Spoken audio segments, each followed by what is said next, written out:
e a dor dos céus e da terra, Altíssimo entre as nações. Nesse exato momento, Deus, eu coloco o perfil do Lucas em tuas mãos, que ele possa desaparecer, e o teu Espírito Santo de Deus possa te falar conosco agora no céu. Use ele de maneira singular, extraordinária essa noite. E nós possamos sair daqui impactados pela chegada dele. E em nome de Jesus, ser tua vida, irmão. Em nome de Jesus. Obrigado, Senhor. Glórias a Deus. Salve os irmãos com a paz do Senhor. Amém? Amém. Amém, meus irmãos? Amém. Glórias a Deus. Convido os irmãos a abrirem nossas Bíblias no tema dessa campanha, Efésios, capítulo de número 5. Eita, Deus é lindo demais, papai. Só o Senhor é Deus. Obrigado, Deus amado, é Deus. Efésios, capítulo de número 5. Obrigado, Deus. Estarei lendo apenas o versículo de número 18, que é o tema dessa campanha. Os irmãos que encontraram, digam glória a Deus. Amém. A palavra de Deus diz assim: e não vos embriagueis com vinho, do qual há excesso, mas enchei-vos do Espírito. Amém? Amém. Pode tomar o seu assento nessa noite, adorando e exaltando o nome do Senhor. Eu posso colocar um fundo musical para mim, por favor? Amém? Vou ficar muito grato. Hoje eu vou deixar a banda descansar. Amém? Eu quero agradecer a Deus pela oportunidade de estar nessa casa de oração e de adoração mais uma vez. É sempre um prazer muito grande poder estar aqui quando o pastor, estou profetizando também, o pastor Ribamar entra em contato com a gente. Sempre é um prazer, sempre quando é possível estar aqui. É sempre um prazer para nós. O pastor já serviu, meu irmão, que Deus te abençoe. O Senhor sabe a admiração, o amor que nós temos pelo Senhor, nossa pastora e cada membro dessa igreja. Amém? Deixa aqui público o carinho que eu tenho por cada um de vocês. E esse tema é muito interessante. Quando eu ouvi o irmão me mandando um tema sobre avivamento, eu logo pensei em Atos. Porque a maioria das pessoas que colocam o tema sobre ser cheio do Espírito Santo, sobre avivamento, coloca Atos. Eu falei, isso daí é fácil pregar, mas quando eu fui olhar a passagem é em Efésios. E eu falei, meu Deus, aí é mais estreito. E nós preparamos a mensagem, porque eu acho uma falta de respeito um pregador receber um tema e pregar fora do tema. Se a campanha tem um tema é porque alguém orou, alguém pagou um preço para receber um tema vindo do céu. Aí vem o pregador e diz, não, Deus me deu outra mensagem. Ou ele não teve ânimo para preparar a mensagem do tema, né, meu pastor? Mas o Espírito Santo tem uma mensagem para nossas vidas.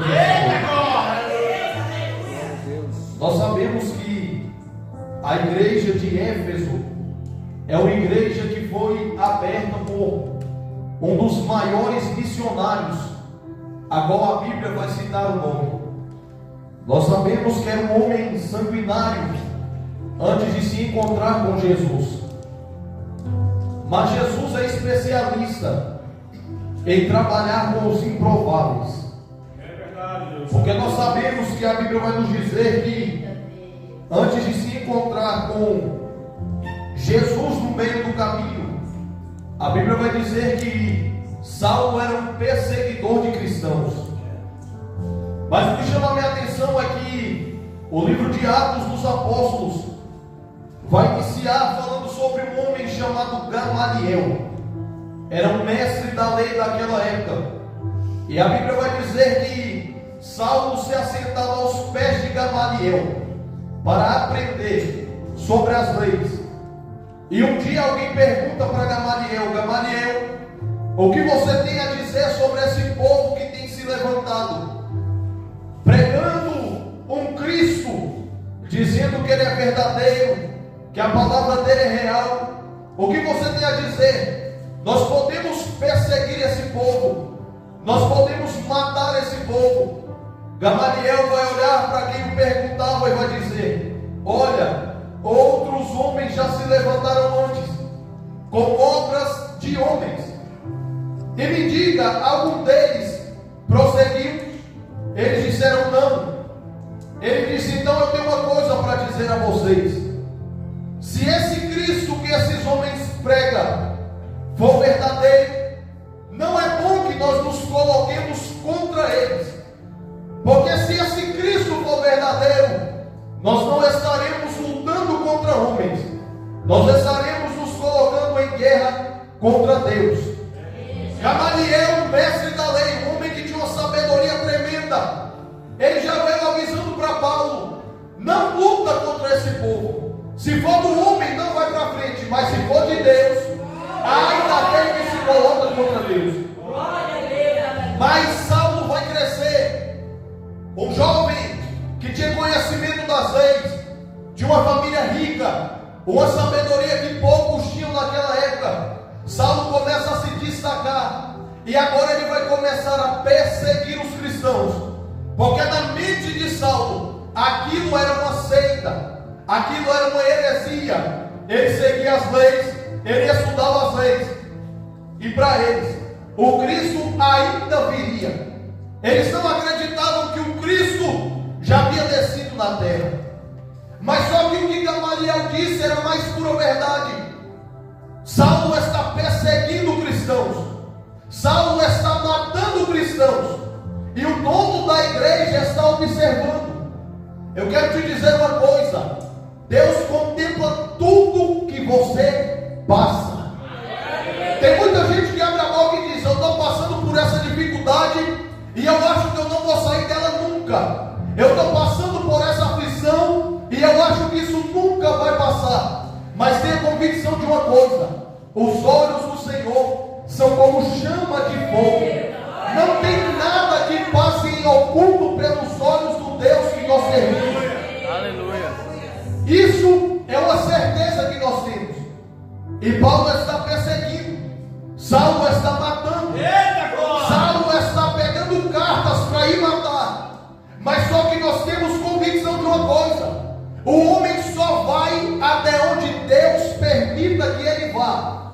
O homem só faz o que Deus permite ele fazer. E chega um ponto que Deus diz: ei, chega de ser perseguidor. Agora você vai passar a ser perseguido por amor ao meu evangelho. Saulo vai pedir cartas para ir para Damasco, para perseguir, para matar e para prender os cristãos. Mas só que a Bíblia vai dizer em Atos 9 que no meio do caminho algo vai acontecer. A Bíblia diz que uma grande luz cerca Paulo e os soldados que o acompanhavam. A Bíblia vai dizer que Saulo cai por terra e fica cego imediatamente. E então ele vai fazer uma pergunta: quem é o Senhor? E uma voz forte e poderosa vai responder: Saulo, eu sou o Senhor, a quem tu persegues. Mas só que sabe o que chama a minha atenção? É que Saulo estava perseguindo a igreja, Saulo estava perseguindo era o povo, Saulo estava matando crianças, homens e mulheres. Mas o Senhor, quando se apresenta para ele, diz: eu sou o Senhor, a quem tu persegues. E eu me perguntei: mas Espírito Santo, por que você não disse: eu estou aqui porque você persegue a igreja? E o Senhor me disse: vai lá em Apocalipse e vê o que está escrito. Quando João cai como morto, ele se levanta, olha para trás e ele vê 7 candelabros, em outras versões 7 cartiçais de ouro, que representam as 7 igrejas da Ásia Menor. E ele pergunta: quem é o Senhor? E Deus vai dizer para ele: eu sou Deus, que caminho no meio das igrejas. Sabe o que o Espírito Santo de Deus estava dizendo? Olha, quando alguém se coloca contra a igreja, não persegue os membros dela, está vindo contra o dono da igreja. E Deus já está dizendo: a igreja tem dono, eu paguei ela com preço de sangue, fui pregado na cruz do madeiro. E quando se colocam contra a igreja, não se colocam contra os meus servos, se colocam contra mim. É por isso que o Senhor está dizendo: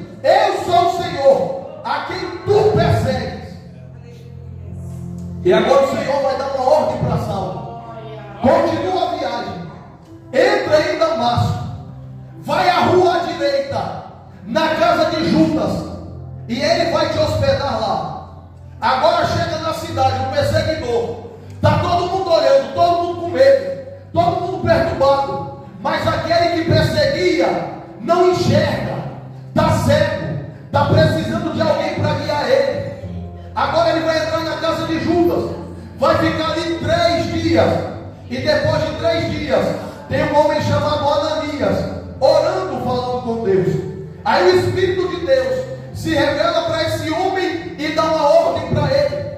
Vai na rua da direita, na casa de Judas. Você vai orar por Saulo, porque eu tenho uma obra na vida dele. Ananias vai ouvir a mensagem de Deus e vai dizer: mas espera aí, esse Saulo não é o perseguidor, esse Saulo não é o que já matou vários cristãos, que mandou prender, que açoitou em praça pública. E Deus vai dizer para ele: é ele mesmo, mas vai, porque para mim é um vaso de honra.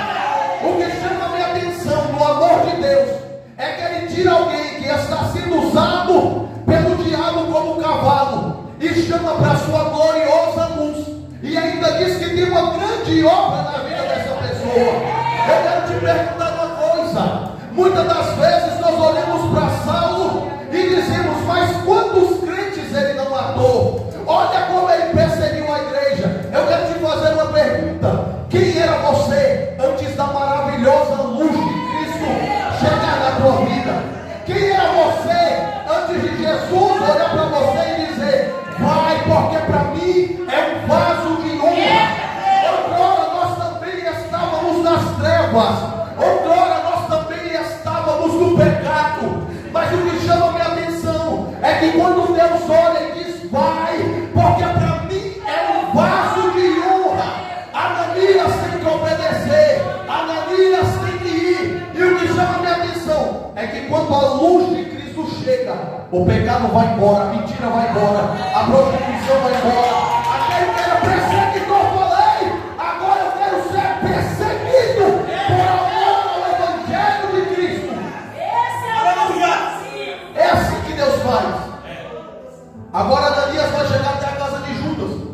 A Bíblia vai dizer que ele vai impor as mãos sobre Saulo, vai orar por ele, as escamas de seus olhos vão cair. Agora ele vai fazer como João Batista os ensinou, vai o batizar com água. E logo depois a Bíblia vai dizer que ele recebe o batismo com o Espírito Santo de Deus.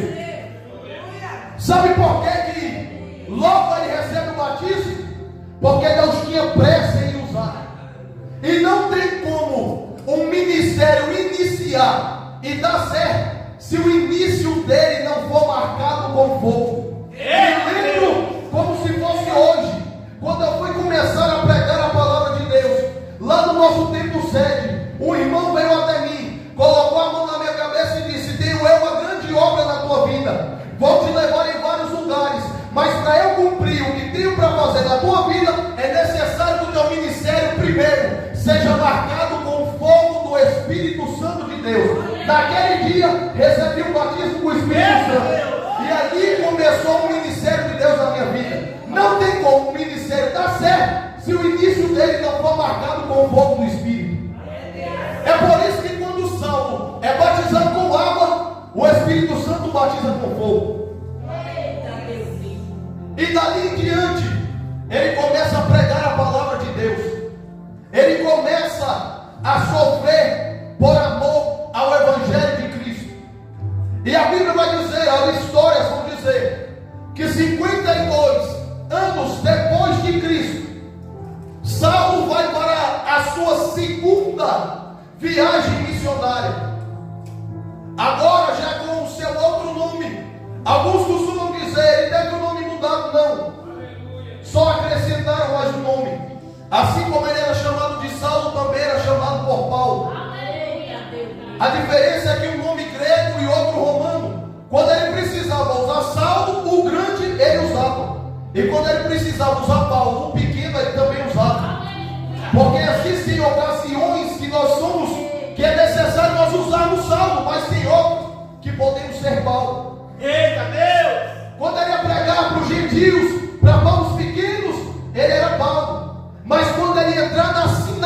sinagoga. Aí ele era Saulo, porque ele ia debater com os mestres da lei, com alguém que tinha conhecimento. Aí tem gente que olha e fala assim: não, mas crente não sabe de nada não. Aí Paulo está olhando e está dizendo: peraí que agora eu vou ser Saulo, para mostrar para eles que a lei que ele sabe eu também sei.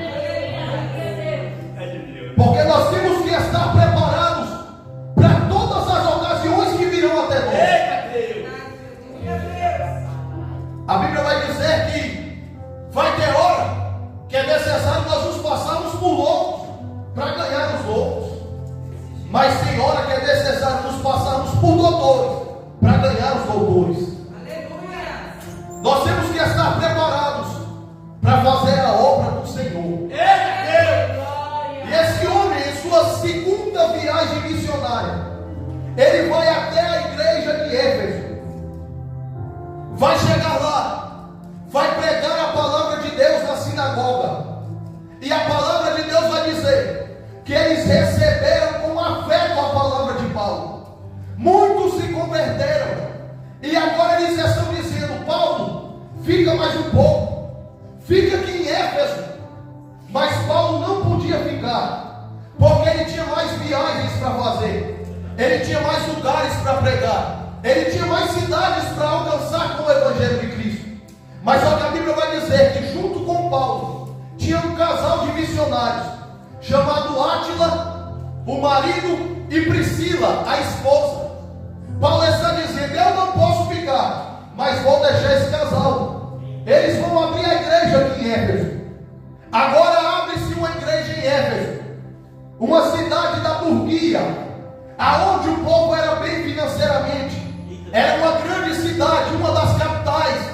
Mas só que tinha um grande problema naquela cidade, porque ali até hoje tem um templo histórico para uma deusa chamada Diana, que é a deusa da sexualidade. Aquele povo daquela cidade era um povo rebelde, um povo idólatra, um povo feiticeiro, que fazia tudo aquilo que não agradava a Deus. Mas só que tem um negócio, meu irmão: o que o diabo não contava é que havia uma congregaçãozinha lá no meio de Éfeso. Aí abre a igreja. Paulo está dizendo: eu tenho que continuar a viagem, deixa lá dois missionários. Tinha um grande sábio daquela época chamado Apolo, um grande mestre da lei. Aí Áquila e Priscila olham para ele e dizem: rapaz, nós não pregamos bem como Paulo prega, mas só que tem esse tal de Apolo. O que é que tu acha de nós ganhar ele para o Evangelho? Conhecimento desse homem, vai ser um grande pregador. Aí vai lá os missionários, prega a palavra para Apolo. Apolo diz: eu quero esse Cristo. Aceita Jesus, se torna um grande pregador do Evangelho. E aí começa a pregar na cidade de Éfeso. A Bíblia vai dizer que um tempo depois, Paulo volta da viagem. E aí Paulo vai dizer: espera aí, agora eu vou reservar um tempo para essa cidade. Agora eu vou fazer com que essa igreja crie raízes, porque a igreja não se enraiza com teologia da prosperidade. A igreja não se enraiza com a teologia da hipergraça. A igreja cria raízes quando a palavra pura e verdadeira e simples é pregada. Quando a palavra, do jeito que é pregada para a igreja, aí a igreja começa a criar raízes. E Paulo está orando e está dizendo: essa igreja precisa criar raízes. Aí Paulo vai para lá, e a Bíblia vai dizer que ele fica lá aproximadamente 3 anos pregando a palavra. De manhã era palavra, de tarde palavra, de noite palavra, porque não tem alimento mais sólido que a palavra de Deus. Esse alimento dessa terra a gente come e dá fome de novo. A gente come de novo e passa um tempo e está com fome. Mas a palavra de Deus é algo que nós nos alimentamos e ela nos sustenta de pé. A palavra de Deus é algo que nós comemos e nos mantém firmes e de pé na presença de Deus. A palavra de Deus vai dizer que a fé vem pelo ouvir e ouvir a palavra de Deus. Quando Jesus é tentado no deserto, Satanás vai dizer: transforma essa pedra em pão. E Jesus vai dizer para ele: nem só de pão viverá o homem, mas de toda palavra que vem de Deus. A Bíblia vai nos dizer que é pela palavra que nós nos mantemos de pé. Crente sem palavra não prospera. Crente sem palavra não permanece. Crente sem palavra não prossegue. Crente sem palavra não tem raiz. E se não tem raiz, não cresce. Então, a base do crente é a palavra. Aleluia. Todos os livros que tem no mundo, se quiser pegar e rasgar, rasga, meu irmão. Mas esse daqui não. Esse daqui é a base da igreja, a base da sociedade. É uma base para uma vida bem sucedida. É a base para uma vida de fidelidade. É a base para tudo. Se tu quiser ser alguém que presta, lê esse livro aqui, que ele vai te subir. É a palavra de Deus. E Paulo está pregando. Paulo está exortando a igreja. Paulo está ensinando a igreja. Mas só que Éfeso é uma igreja que Deus olha com carinho para eles.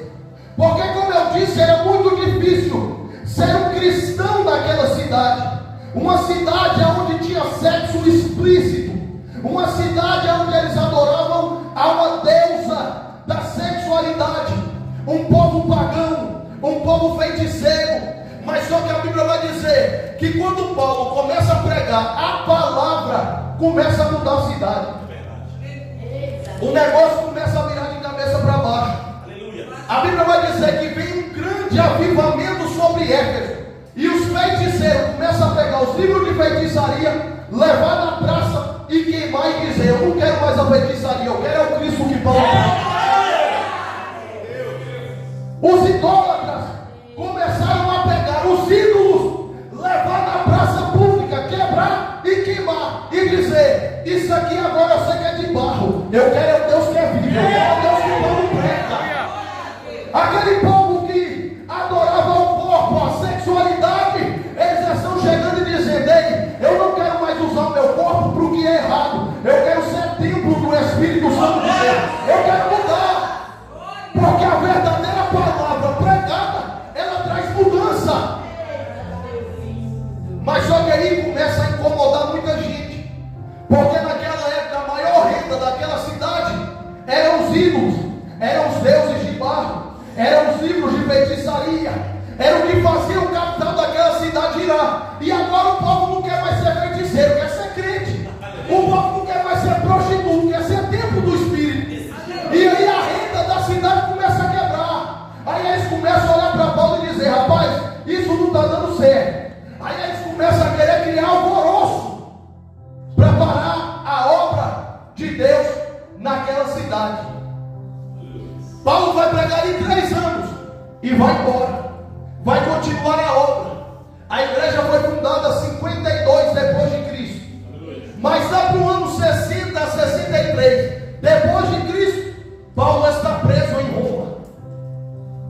E ele começa a se lembrar de cada igreja que ele passou, cada lugar que ele pregou a palavra. Ele começa a se lembrar. E ele vai dizer: eu vou escrever cartas. Eu vou escrever cartas e vocês mandem às igrejas. Eu preciso saber como andam os santos, como estão as igrejas. E aí, 60 a 63 depois de Cristo, ele vai escrever a carta aos Efésios.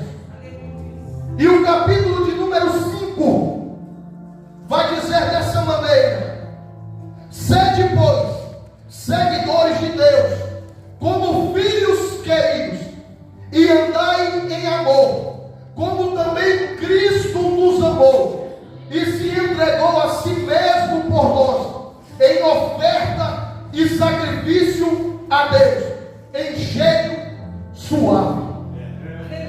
O primeiro ponto que Paulo vai exortar a igreja no capítulo 5 é sobre o amor.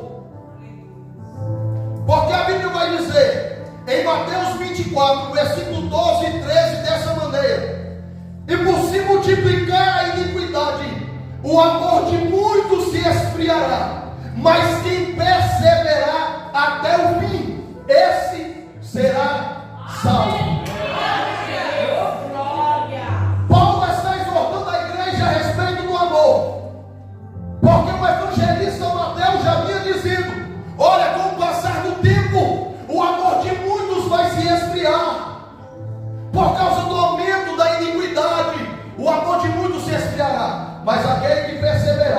permanecer fiel.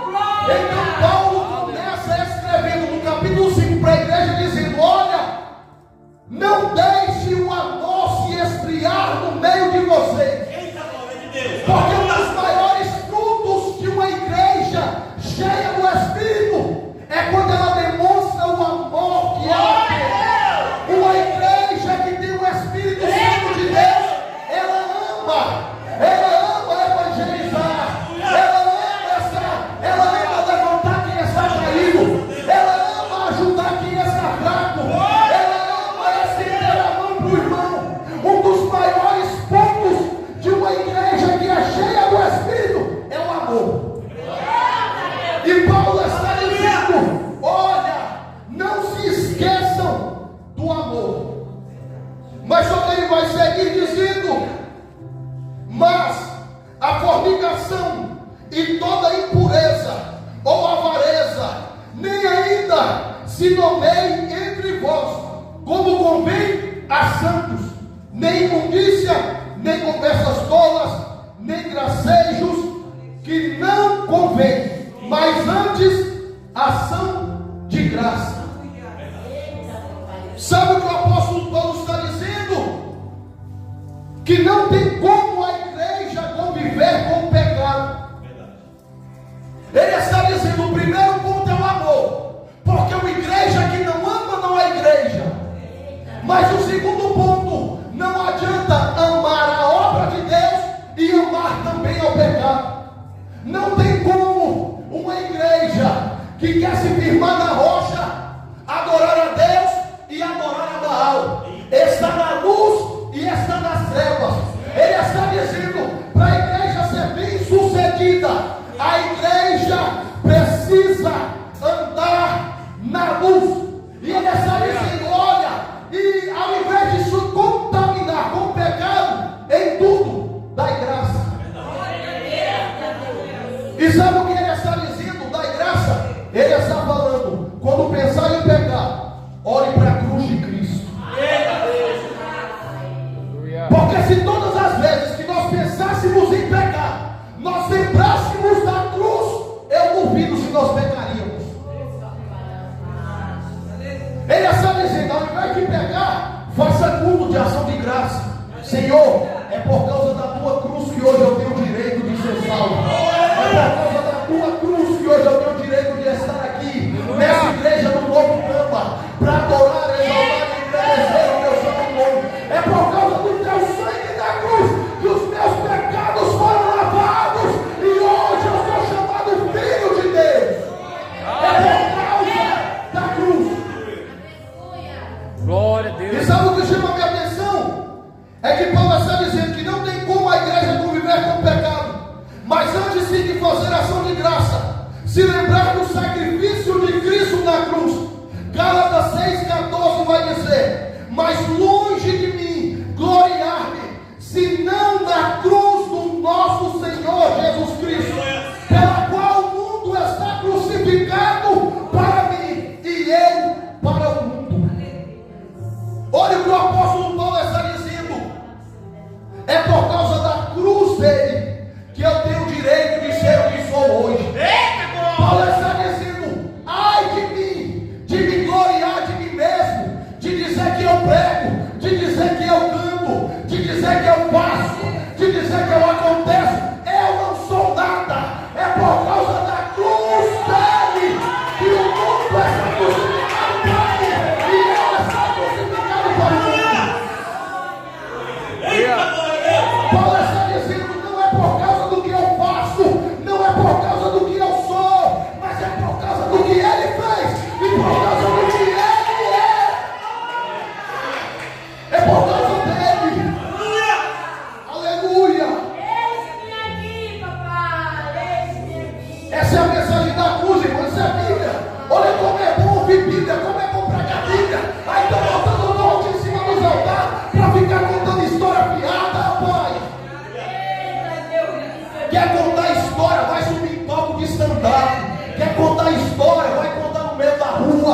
impura, ou homem avarento, ou qual é idólatra, tem herança alguma do reino de Cristo e de Deus. Ninguém vos engane com palavras vãs, porque por essas coisas vem a ira de Deus sobre os filhos da desobediência. Portanto, não sejais participantes com eles.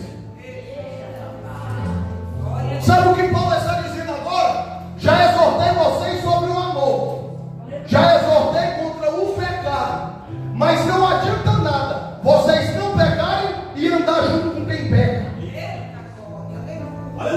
Já ouviu aquela frase para mim? Diga com quem tu andas, eu direi quem tu és. Paulo está dizendo: aquele que compactua com o pecado se torna pecador também. Teve uma live aí, irmão, que deu um bafafá terrível. Por quê? Porque tem muita gente que não entende Bíblia. Está falando, mas está acusando o pecado, o outro está envergonhando. É justamente o que Paulo está dizendo. Se meu pecado, falei, amigo, está errado. Ele está falando para a igreja não pode passar pano no pecado, não pode acobertar o pecado. Aquele que compactua com o pecado se torna pecador. Porque agora tem muito isso, a gente passando pano, não, meu irmão. Vinde comestais e fica aí, depois a gente vê esse negócio. Uma maçã podre estraga todas. Meu irmão, se pegar um ministério de louvor, tem 5 levitas, 4 consagrou a semana inteira, orou, buscou. Se tiver uma aqui em adultério, meu irmão, o louvor não passa do teto. E Paulo está exortando: olha, vocês não podem compactuar com o pecado. Sabe por quê? Olha só, Paulo vai advertir a igreja em não compactuar com o pecado dos outros, porque ao compactuar nos tornamos participantes.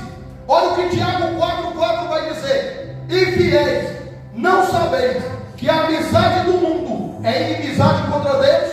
Portanto, qualquer que quer ser amigo do mundo constitui-se inimigo de Deus.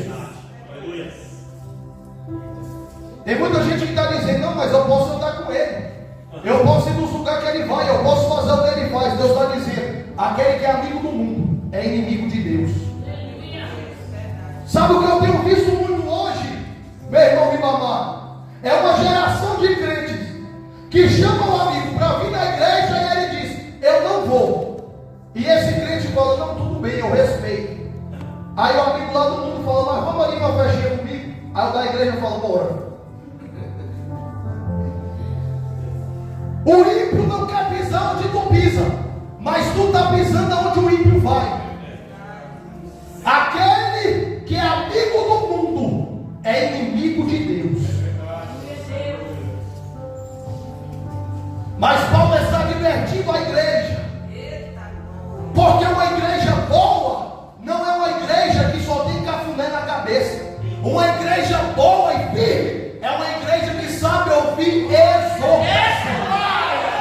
A igreja que é firmada na rocha é a igreja que ouve, reconhece o erro e se arrepende e volta. Essa é a igreja boa.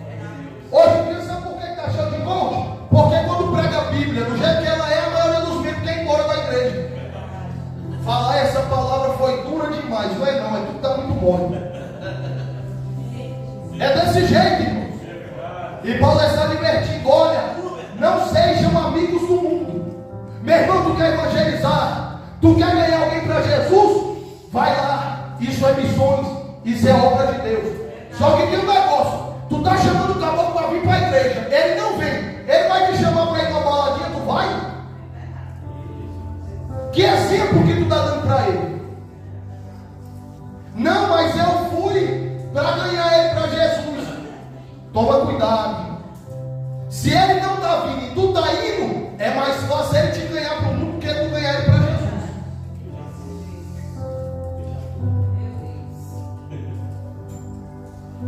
É mais fácil ele te derrubar do que você levantar ele.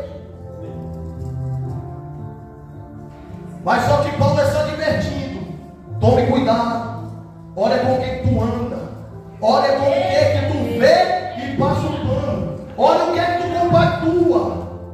Porque a igreja está aqui. O primeiro ponto foi o que, irmãos? Para amar. Mas quando vê o erro, também tem que chegar e dizer: irmão, está errado. Está errado, tem que mudar, tem que corrigir.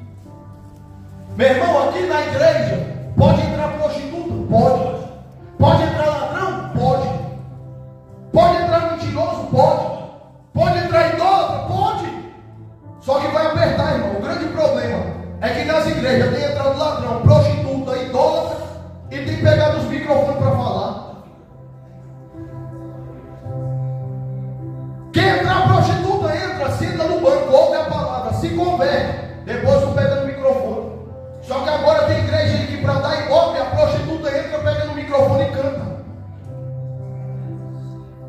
O idólatra entra, pega no microfone e dá palavra. É gente vindo do pecado, mas dizendo: não, esse daí é conhecido, é famoso, não dá para tomar o microfone dele, tem que deixar falar, tem que mandar sentar em cima do altar.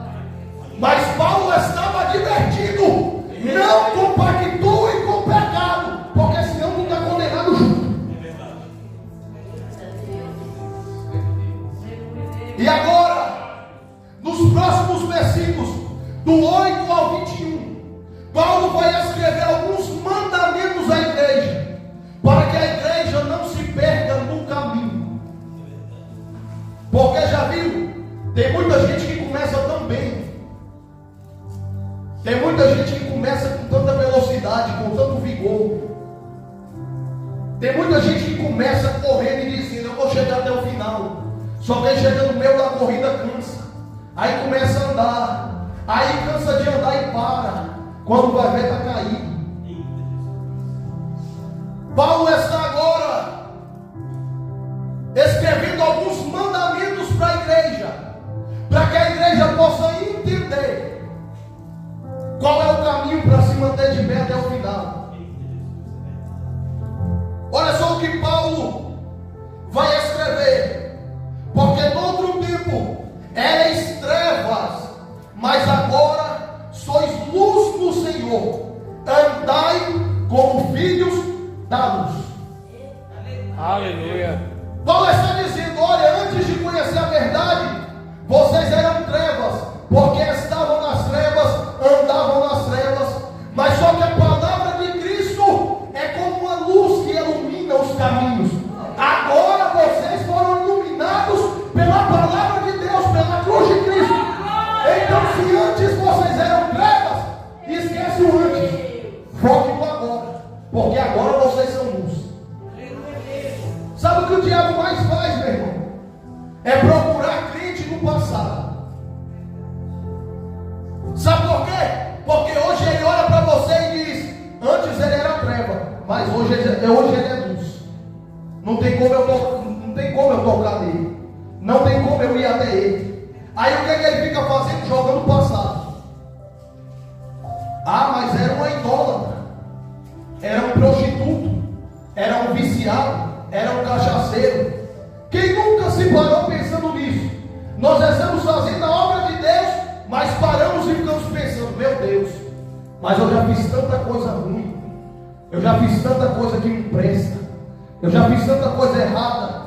Isso é o inimigo dizendo: olha aí o teu passado, agora tu quer ser pregador? Olha aí o teu passado, agora tu quer ser tocador? Olha aí o teu passado, agora tu quer cantar? Mas alguém sabe qual é a mensagem para o diabo hoje? Não me procure mais no meu passado, porque eu não estou mais lá. Hoje eu estou na luz de Cristo.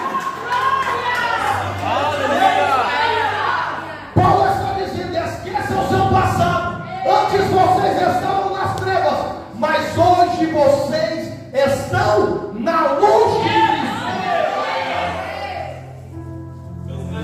Versículo 9: pois o fruto do Espírito está em toda bondade, e justiça e verdade, aprovando o que é aceitável ao Senhor. E não tenham amizade com as obras infrutíferas das trevas, mas antes reprovai-as.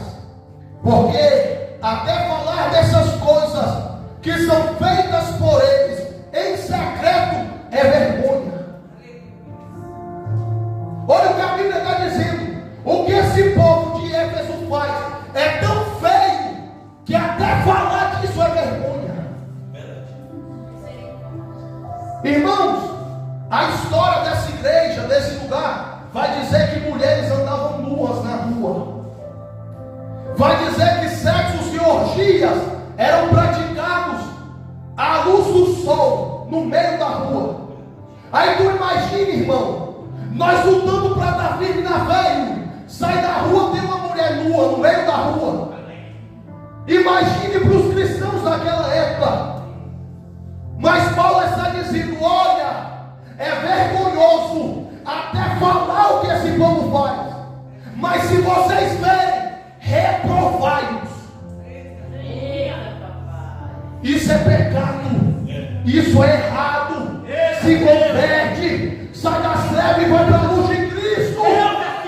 Reprova o que é pecado, igreja. Isso é o que o apóstolo Paulo está dizendo. Versículo 13. Mas todas as coisas, sendo reprovadas, se manifestam pela luz, porque a luz tudo manifesta. Meu irmão, deixa eu te falar uma coisa. Sabe até quando um demônio fica escondido em alguém? Até um crente de verdade chega perto. É o que a Bíblia está dizendo. O ocultismo é revelado quando a luz chega. O que a Bíblia diz? Que nós somos o sal da terra e a luz do mundo. O apóstolo Paulo está dizendo: olha, essa igreja não é uma igreja qualquer. Aleluia! Eu preguei foi 3 anos de Bíblia. E aí tem luz. Então, reprova o pecado. E aonde vocês chegarem, o ocultismo vai ser revelado pela luz de Cristo que tem em vocês. Palavra, Bíblia. Olha como essa igreja era forjada, meu irmão, na palavra, no aconselhamento, na exortação. E olha o que vai seguir dizendo: portanto, vede prudentemente como andais, não como tolos, mas como sábios, remindo o tempo, porque os dias são maus. Por isso, não sejais insensatos, mas entendei qual seja a vontade do Senhor. A Bíblia está dizendo: os dias são maus. Sejam sensatos, mas acima de tudo, vejam qual é a vontade do Senhor. A Bíblia está dizendo: é para repreender, mas também está mandando amar. Tem hora que é hora de repreender, mas tem hora que é hora de dar um abraço. Tem hora que é hora de rasgar o verbo e falar, mas tem hora que é hora de chamar o irmão e dizer: meu irmão, eu te amo. A igreja te ama. Olha o que Paulo está dizendo. Vocês têm que ver qual é a vontade do Senhor. Se é para exortar, Senhor, eu exorto. Mas se é para abraçar, eu abraço. Qual é a tua vontade? Sabe por que tem muita igreja dando errado? Porque é muita gente fazendo o que quer. É muita gente indo do jeito que quer, fazendo o que quer, falando o que quer. Mas só que Paulo está exortando: faça a vontade do Senhor. E agora nós chegamos no tema: e não vos embriagueis com vinho, no qual há excesso, mas enchei-vos do Espírito. Oh, graças a Deus, aleluia! Glória. Sabe o que Paulo está dizendo? Tem que amar, tem que renunciar ao pecado. A igreja não pode andar lado a lado com o pecado. Então tem que amar, tem que rejeitar o pecado. Paulo está dizendo: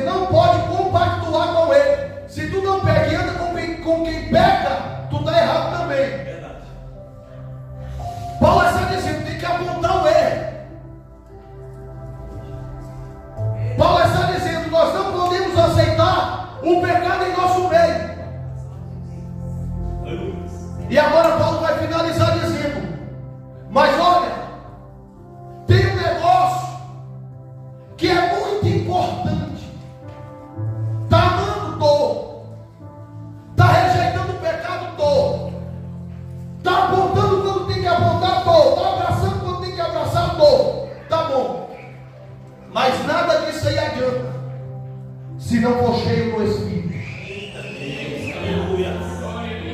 Sabe por que ele está dizendo: não vos embriagueis com vinho? Porque a bebida traz uma alegria passageira. Ele está dizendo: o povo de Éfeso bebe, se embriaga, passa uma noite sorrindo, mas no outro dia continua em trevas. E ele está dizendo: não vos embriagueis com vinho, mas enchei-vos do Espírito. Aleluia. Sabe por quê? Porque a Bíblia vai dizer que o Espírito Santo é o nosso amigo íntimo. A Bíblia vai dizer que o Espírito Santo intercede por nós com gemidos inexprimíveis. Paulo está dizendo: o vinho te ilude, o Espírito te ajuda. O vinho te embriaga, o Espírito te deixa sóbrio.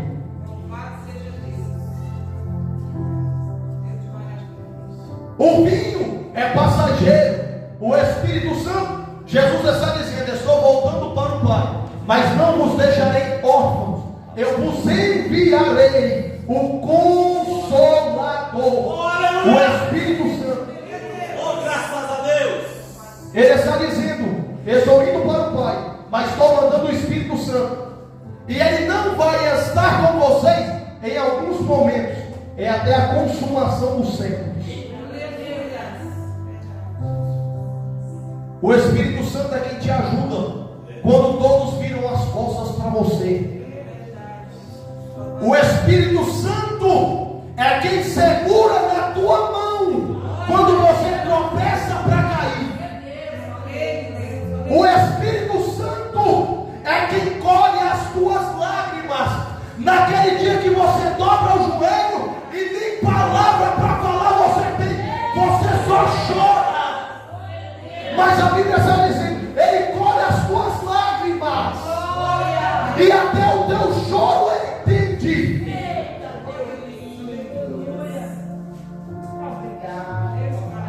O Espírito Santo é quando a depressão bate na porta do teu coração, dizendo: tem espaço para mim, eu quero entrar. O Espírito Santo olha lá de dentro e diz: a casa está cheia.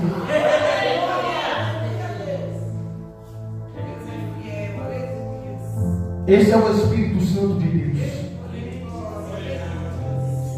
Se estamos de pé até hoje, é porque até aqui o Espírito Santo de Deus tem nos ajudado. Aleluia. Quantas das vezes, meu irmão, nós já choramos de tristeza por algum motivo? Isso quando éramos das trevas. Na luz, nós choramos de alegria. Explica aí.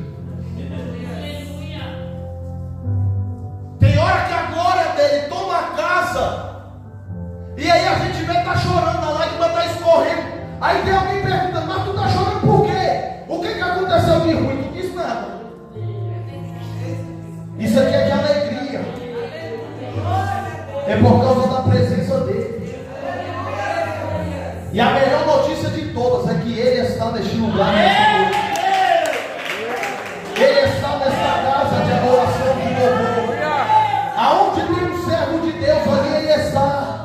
Nós costumamos dizer: aonde tem 2 ou 3 reunidos, não, meu irmão. Se tu tiver, ele já está aqui. Se nós estivermos, ele está conosco. É o Espírito Santo de Deus. E eu não sei como você entrou aqui nessa noite.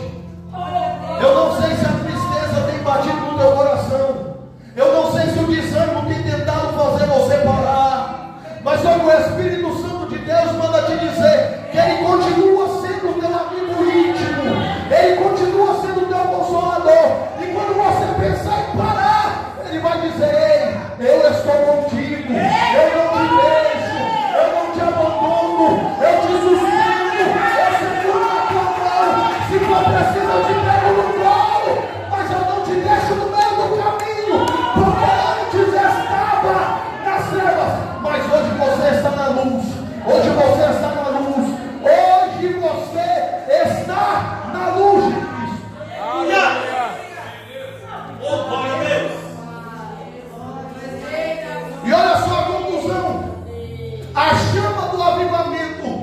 que queimou no início da igreja não pode se apagar nos dias de hoje.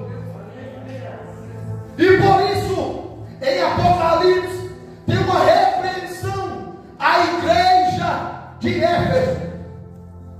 Lembra-te, pois, de onde caíste, arrepende-te e volta à prática das primeiras obras. Sabe o porquê dessa repreensão? Porque o tempo se passou. A revelação do Apocalipse aconteceu aproximadamente 40 anos depois da carta de Paulo aos Efésios. E essa geração de Apocalipse não é a geração da que ouviu a pregação de Paulo. É a geração que veio vindo. E sabe o que acontece com essa geração que vem? É que ela costuma esquecer princípios no meio do caminho. Um grande problema dessa geração que vem aí é que ela vem com uma velocidade muito grande, mas vem esquecendo princípios no meio do caminho. E a repreensão à igreja em Apocalipse é: olha, vocês têm repreendido os nicolaítas, diz eu tenho me agradado. Vocês têm ido contra o pecado, tenho me agradado disso também. Mas vocês esqueceram da primeira coisa que Paulo falou no capítulo 5 da carta a vocês. Vocês esqueceram o amor no meio do caminho. Porque quando o amor é esquecido, a igreja começa a agir pela razão. E a razão, muitas das vezes, não é o modo certo de agir. Quer ver só como é a razão? Lucas está pregando aqui hoje. Lucas, filho de pastor, criado na igreja, com 18 anos, eu falei: não quero mais saber de igreja. Saí da igreja. Livre-arbítrio. Fui para o mundão. Conheci a bebida. Da bebida fui para a prostituição. Da prostituição para as drogas. Qual é a razão? Está no pecado. Tem que ir para o inferno. Aí o Espírito Santo olha e diz: rapaz, eu não vou pela razão aqui não. Eu vou pelo amor. Eu não vou pela razão, eu vou pelo amor. Deixa eu te perguntar uma coisa. Quanto nós pagamos pela vida de um cachaceiro que está lá fora?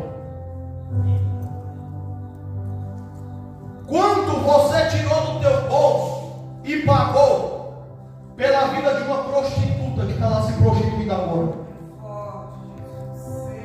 Ele, nem um centavo. E quem é você para mandar ele ou ela para o inferno?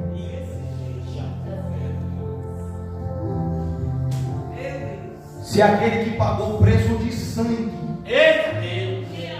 está olhando com um olhar de amor e dizendo: será que ainda tem uma igreja cheia do Espírito para entrar em boca de burro para pregar? Será que ainda tem uma igreja cheia do Espírito para entrar em prostíbulo para pregar? Será que ainda tem uma igreja cheia do Espírito para entrar dentro de boteco para pregar a palavra?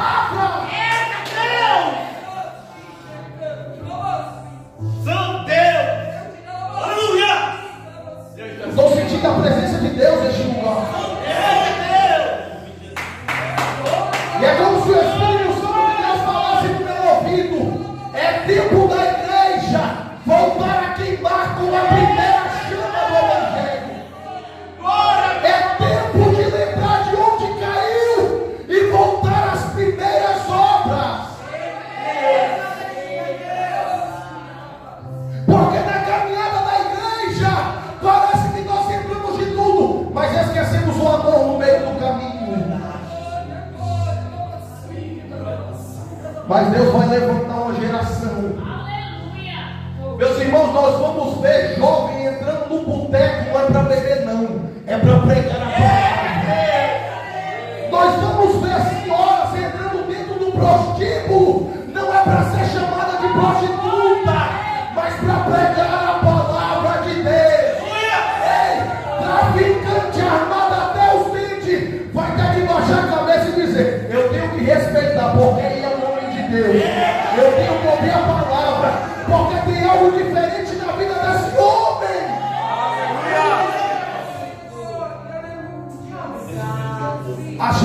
Evangelho vai voltar a queimar. A chama do primeiro amor vai voltar a arder no coração de pessoas.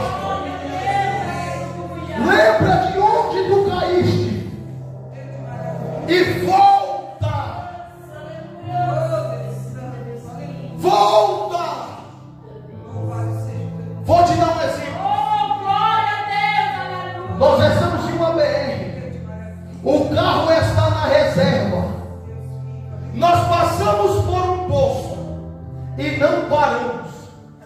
A luz da reserva acende. Nós sabemos que não tem posto à frente. É melhor voltar ou prosseguir? Sabe o que o Espírito Santo de Deus está dizendo? Tem gente que entrou aqui nessa noite com o pisca alerta da gasolina ligado. Tem gente que entrou aqui na reserva, mas só que hoje o Espírito de Deus é combustível para a tua vida.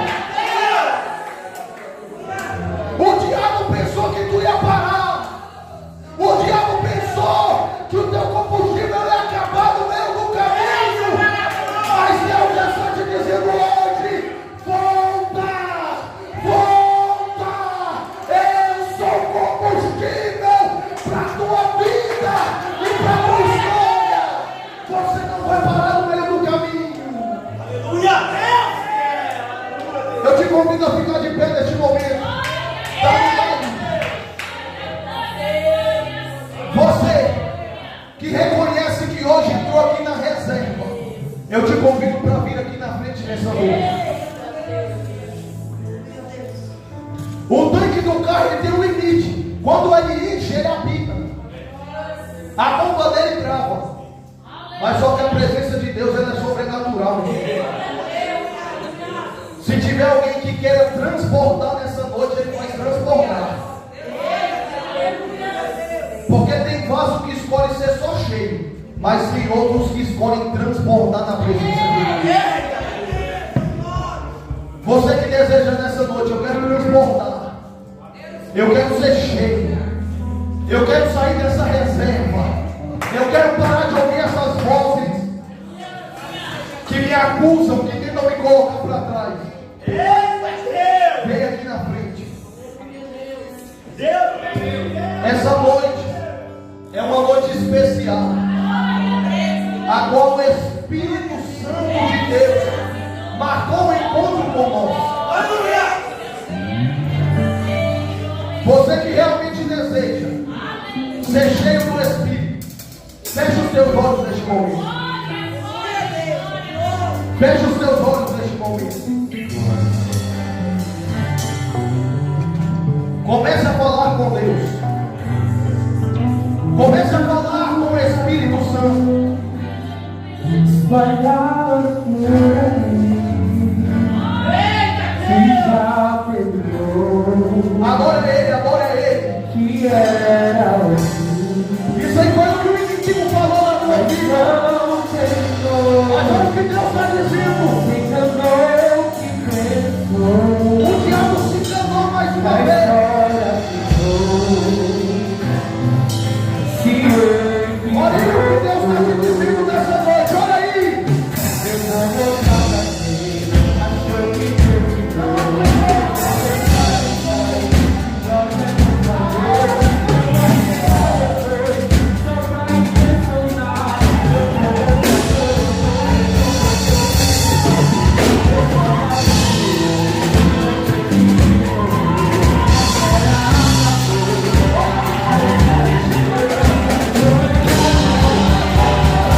livramento que você faz. Nem é pra você estar aqui, mas Deus falou assim: esse aí vou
essa palavra de hoje serviu de combustível para nós nessa noite.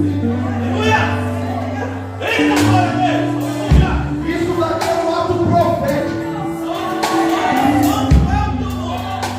O diabo olhou para muita gente aqui e pensou: o combustível vai acabar.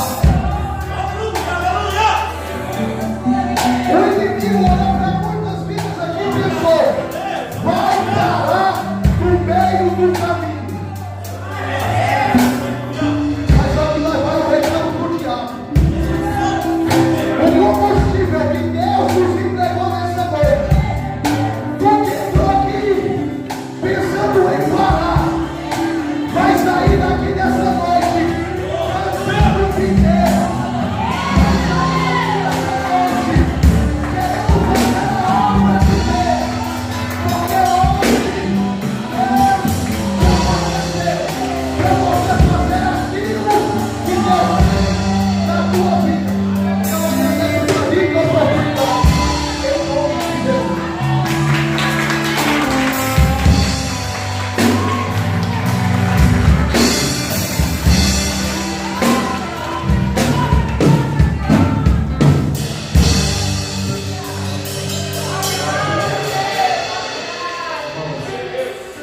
Você não sabe o tanto que eu estou feliz por Deus. Esta palavra, tudo foi confirmação da palavra de domingo. Sim ou não? Tudo isso tudo que Deus quer falar, falou e repetiu para confirmar. Seja cheio do Espírito. A pergunta que não quer se calar: quem é você?